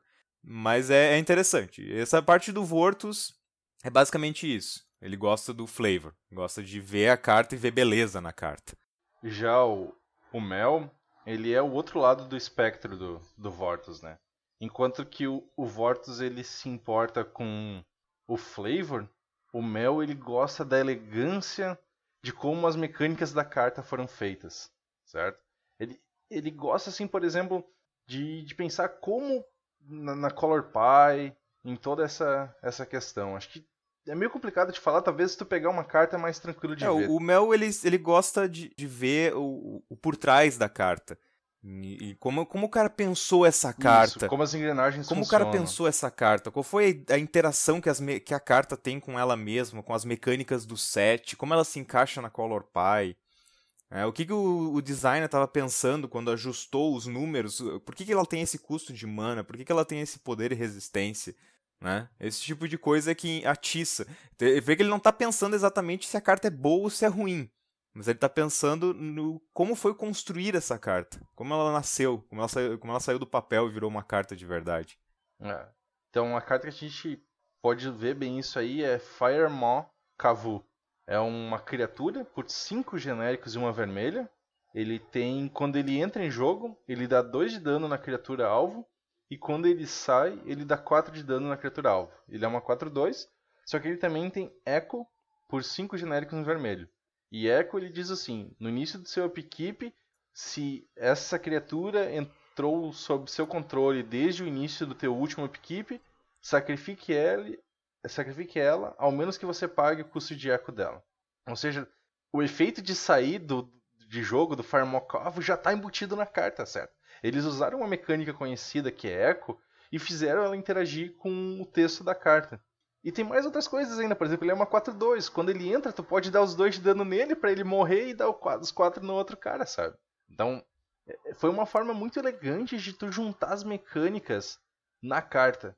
Então, é isso que o Mel gosta. O Mel gosta de, por exemplo, olhar pra uma carta e ver, cara, esse problema foi resolvido de uma forma muito elegante, sabe? É como os caras colocaram as pecinhas na carta pra tornar a carta.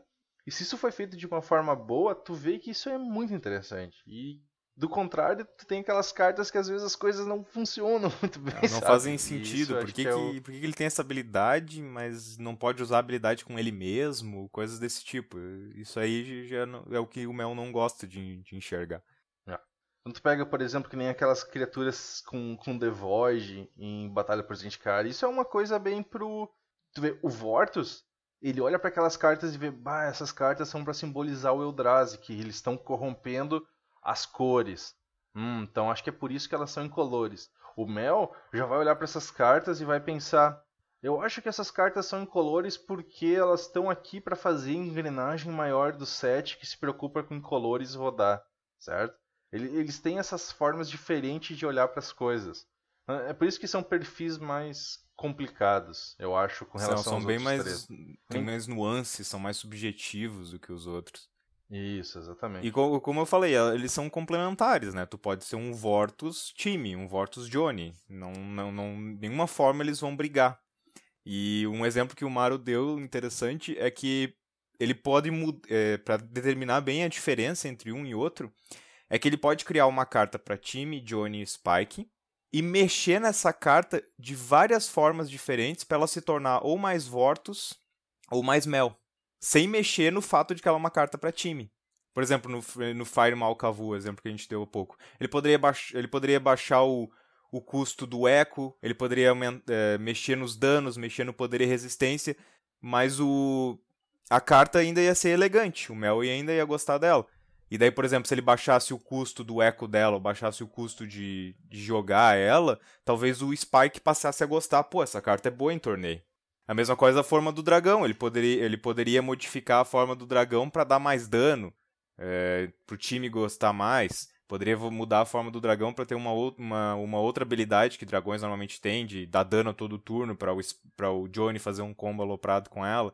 Ele consegue mexer na carta para agradar mais o Vortus ou o Mel, sem mexer na carta, no core da carta, que é agradar os 3 perfis psicográficos. O que tu não conseguiria fazer entre os 3 perfis psicográficos. Transformar uma carta que é time em uma carta que é Spike é muito difícil. Tu não consegue fazer essa mudança fácil. Por exemplo, para fazer uma carta Vortus, tu pode simplesmente fazer uma imagem e um flavor test e elas se complementarem e o Vortus já gosta da carta. É mais fácil de tu fazer esse tipo de coisa. Esses 2 perfis são bem mais complicados, mas vocês conseguiriam se colocar num dos 2 lados do espectro? Pra mim é fácil. Eu sou Mel. Eu sou facilmente Mel, assim. Quando eu vejo pra uma carta e eu vejo que eles solucionaram um problema de design de uma forma elegante, cara, é uma carta assim que eu acho muito bacana. Eu sou totalmente Vortus. Eu tenho coleção de desenhos, eu tenho coleção de flavors. Eu guardo a carta unicamente porque eu gostei do flavor, não sei nem o que a carta faz. Eu sou totalmente Vortus.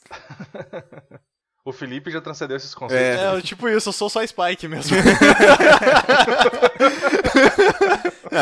Foda-se se a carta tem flavor, eu acho que o Felipe se a tem carta um pouco é de elegante. Vortus, porque ele aprecia a arte das cartas, pelo menos. Pode ser. Eu gosto Ele gosta de ver as do frame picas antigo. É subjetivo, mas tudo bem.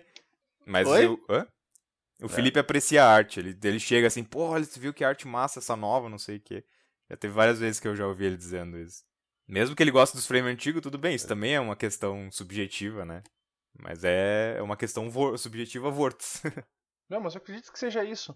Nos perfis é meio complicado de explicar, principalmente a questão do Vortus e da Mel.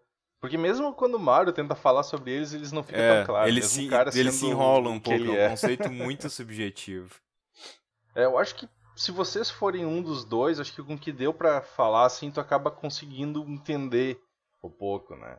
O Mel é o cara mais engenheiro do negócio, certo? É o cara que olha pras coisas e gosta de ver as peças. Um exemplo legal que o Mario deu é que o Vortus, ele é um artista e o Mel é um arquiteto. Exatamente. Então o arquiteto ele vai olhar para uma construção e vai pensar, porra, o cara colocou essa coluna aqui, deu sustentação para ali, o conjunto da obra ficou muito foda. E o Vortus tá lá olhando, porra, que cor bonita que pintaram o negócio. Eu acho que é um jeito interessante de tu fazer uma analogia. Acho que dá pra pensar. Mas nas 3 primeiras questões eu acho que a gente ficou bem claro e deu pra explicar bem elas, até porque como nós somos muito de uma das partes, assim, eu acho que fica bem claro de explicar o que elas são. Então, se tiverem perguntas, podem postar lá também, a gente tenta responder na medida dos nossos conhecimentos. Eu acho que é interessante você pensar nesses perfis psicográficos, especialmente para pensar, essa carta foi feita para mim? E não ficar com tanta raiva quando tu vem carta ruim, sabe? Tem que pensar nesse tipo de coisa. Tá, essa criatura eu nunca vou jogar com essa merda. Olha aqui, é 20 de mana, como é que eu vou castar essa porra? Nunca num torneio eu vou chegar a 20 turnos. Não, essa carta não é feita pra ti, cara. Não adianta tu ficar irritado. Mas todas as cartas deviam ser feitas pra mim. Tá. E daí nós vamos voltar àquele velho joguinho chamado Spellfire, que tinha uma cláusula maravilhosa no manual de instruções dizendo: se o jogo foi tão degenerado a ponto de que você venceu sem que o oponente possa jogar nenhuma carta, jogue de novo. Isso aí. Sério? Spellfire tinha essa cláusula no manual porque o jogo se degenerou. O problema é que tu pegar, tipo, Batalha por Zendikar não deve ter sido feito pra Spike, né? Deve ter sido feito pra Inox. Também tu tem que pensar na flutuação do poder do set, né? Nós tivemos sets poderosos há pouco tempo atrás, nós vamos ter sets mais fracos. Depois, quando voltar em Innistrad, talvez seja um set muito mais poderoso. Eu discordo da questão do set não ter sido feito pra Spike, porque tudo depende de qual formato que esse Spike joga, né? Ah, sim, claro. Pra, tipo, quem é Spike e joga Standard, tipo, foda-se o set, eu quero jogar, eu quero pegar as melhores cartas do set, melhores cartas da rotação, melhor dizendo, e usar. Mas quando o cara é um Spike que joga formatos que não rotam, ou formatos eternos, daí a coisa já fica mais complicada, né? Porque daí ele quer cartas que sejam boas relacionadas a todos os sets do Magic. É uma carta que seja boa, ponto, né? Isso, exatamente. Mas talvez, dê tempo ao tempo. As pessoas às vezes demoram pra aparecer qual é a carta boa do set. Não, Sombra sobre Nistrad tem uma... Eu tenho muita esperança nesse set. Foi um set muito forte na primeira vez que apareceu. Vamos esperar que seja de novo. Zendikar também. Né? Então tá. Até ano que vem, onde a gente provavelmente vai estar com os spoilers de Julgamento das Sentinelas completos. E a gente vai conseguir falar sobre vamos ver se a gente erra de novo todas as cartas que a gente pensou da última vez. E ainda tô curioso pra saber qual que vai ser a habilidade da mainland vermelha e azul. Né? Agora que tu lembrou, chupa, acertei. A branca e vermelha é Double Strike. Mas é uma bosta.